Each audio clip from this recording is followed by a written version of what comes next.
అసలు ఆయన ఎవరన్నది సగం మంది గుర్తులేదు. మా నిజామాబాద్ వాళ్ళకే గుర్తులేదు ఆయన ఎవరన్నది.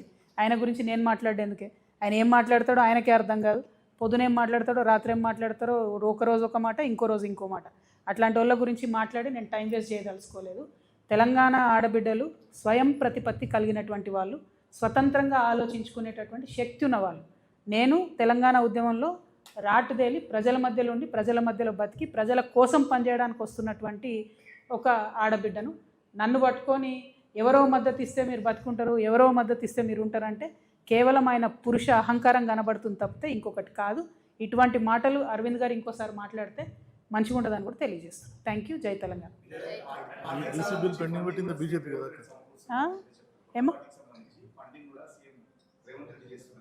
నేను చెప్పిన కదా, ఆయనకు తలకాయనే లేదు. ఆయన గురించి ఎందుకు మనకు డిస్కషన్, వేస్ట్ ముచ్చట. ఆయనకు అరవింద్ అనేట ఆయనకు తలకాయ లేదు, ఉన్నా పని చేయదు, వేస్ట్.